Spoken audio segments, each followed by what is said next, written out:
I wasn't expecting to film a video, but since school time is coming up, I had this thought, maybe I should organize as if I were going back to school. Organize everything that I'm doing. I figured I would take my binder that I have a writing binder. Haven't written in a while. Just go through this whole binder because there's a lot. Writing is also something that I've been doing for a long time. Like I saw one thing that I wrote in 2016, the earliest one from May 2014. That's over 6 years ago that I wrote that, and I remember exactly what it is. It was a mini series that I was gonna create with some of my friends. Did it ever happen? No, it was just an idea. I remember me and one of my friends, Brianna, we were in English class, in the back of the class, writing this. We probably finished our other stuff, but we were writing this. Or even while the teacher was talking, we were like trying to think of ideas. And the fact that I've written or started to write or have all these ideas for writing, but literally is never one. Okay, one of them, I made a short film. It didn't turn out the way I planned, but it ended up working out anyway, and I really liked it. But for the amount of stuff that I've written and started writing, it's just, I should have more. Let's get into organizing, maybe. So this is the situation that we have going on here. This is my binder. This is actually a storyboard for a short film that I actually have on YouTube. It's called Alone. This is a big script. Okay, this is multiple copies. I wrote a zombie apocalypse one.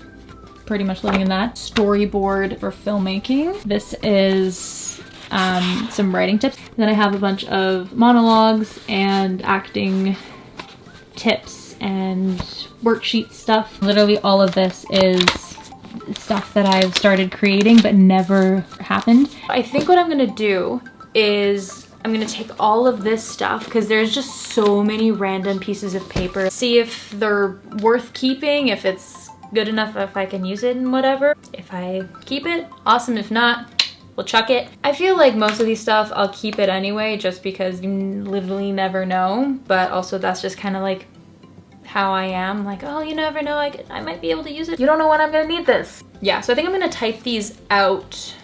But oh, I actually wrote, so when I say I write, I don't write novels. I don't write books. No, that's not, I write screenplays, scripts. That's what I do.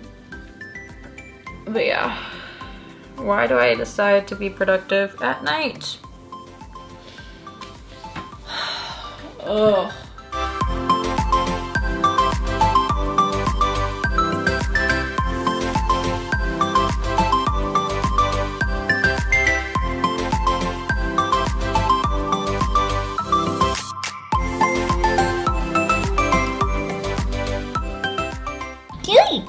Bless me.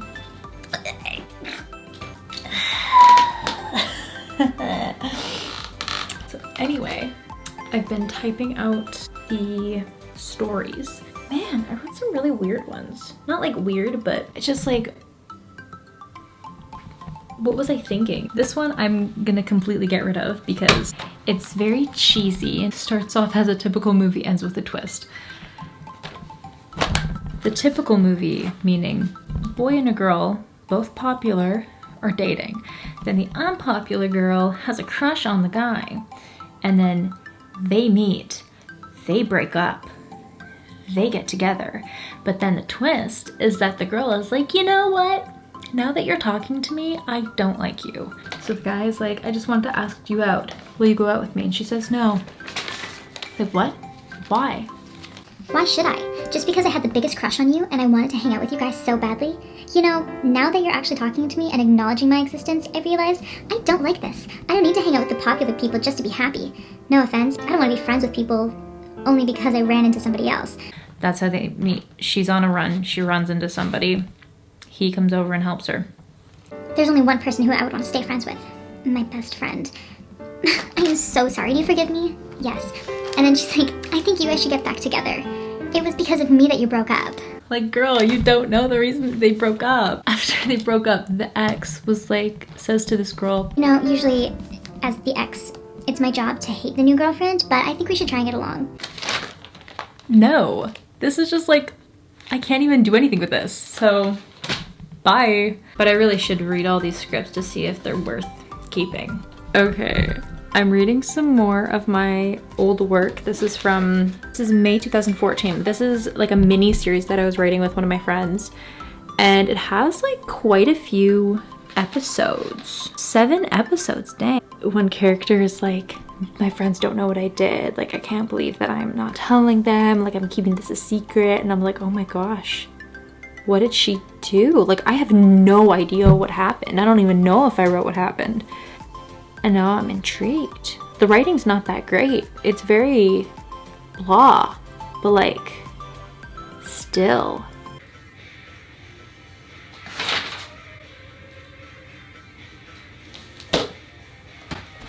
I didn't finish it. Now I have to come up, now I have to come up with the rest of the story. I don't even know where I was going with that. You done messed up.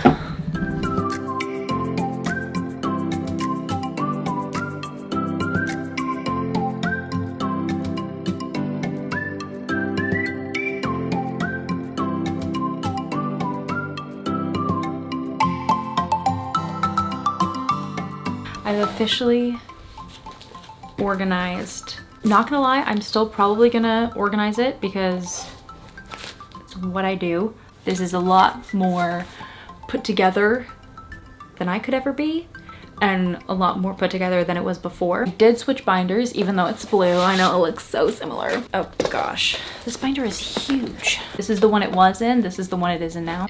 There's a lot, there's a lot to go in here. Yeah, so excuse you. There's a lot to go in here. So this is the binder, super cute. Open it up, and in the pocket, I have this monologue, which is one that I just posted, the cold read monologue, and I'm gonna be doing a prepared read, so I wanna make sure that I have this within my reach, so I don't have to go like find it everywhere. And then in here, let's take this out. Some things that I planned for videos. I had these planned like quarantine first started. And then these are like storyboard things. For these tabs, look at these. Aren't these beautiful? For these tabs, I have screenwriting, and then also in that I have cinematography, and then prompts and small scripts, acting, and then in that I have accents and monologues. And then I have my acting notebook, and then I also have in this folder, I have some more scripts. See, if you were to look at this, you'd be like, oh my gosh, you're such like an avid writer. You write all the time. I really don't. I don't remember the last time I sat down and rat.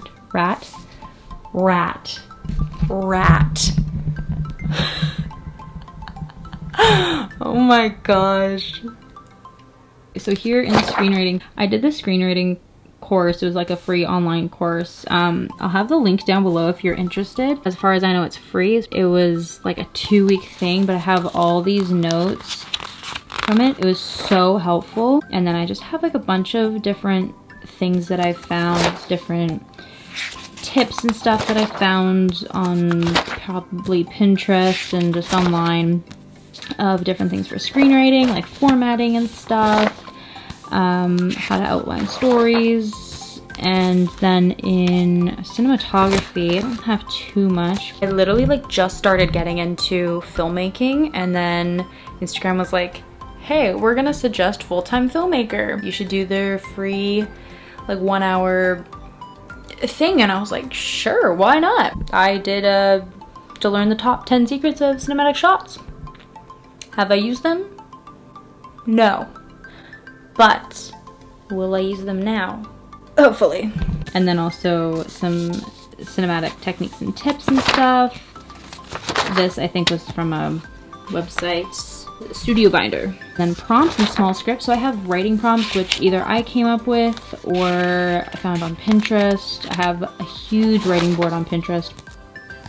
It's private, so don't try and find it. These are even like little really vague prompts. And then some of these are scripts. Like this is just a page and a bit script. And then scripts. This is a mini series that I wrote in grade 12. I didn't write the last 2 episodes, and I have no idea what happens. I don't know where I was going with the story, and it makes me very angry. This, yeah. I just have a lot of little scripts. Let's get to acting. These are Uta Hagen's 9 questions, which I swear by these questions. Don't swear. But I love these questions so much. It's so important when doing character work. Anyway, back to the binder. And here I just have like different, like this is something that I got the first acting class I ever did. It was like this huge booklet of different things of like trying to help you out, get into your character, audition tips and monologue. And then I have accents because I did an accent workshop. I also have a lot of accent files on my computer that I got from a cast member from a recent musical that I was in. Monologues. You will probably see a lot of these monologues being done because I have so many printed out. So many. And then like I said, this is my acting notebook. I've had this since I started acting classes, which was April 7th, 2016. Use it for character work. So these are Uta Hagen's 9 questions, which like I said, I use all the time. These are just pretty much where I do my character work. Oh, I'm gonna need a new notebook soon. In here, I just have some scripts that I wrote. I know it's been a while because this is something that I just like, I did this format myself, but now I have a program for writing. And then in here, I have just some like free write stuff that I found on Pinterest, some different personality traits for characters and like different, you know, like careers and hobbies and phobias. So that is gonna be it for this video. Thank you guys so much for watching. I hope it was interesting. Hopefully you got some good tips from this if you are wanting to organize your writing binder. If you guys liked it, make sure to give it a thumbs up and don't forget to subscribe so you can see more videos coming out in the future. There will be some more monologues and maybe one day I will be brave enough to share some of the stuff I'm writing. It's not that I'm not brave and that I don't want to share it. It's more I would have to get people to help me. And that's just like, I know that I have people that would help me because my friends are awesome. It's more like I have to organize it. I don't know, there's a lot that goes into it. But anyway, okay, see you in my next video. Now I have to clean everything else up. Bye.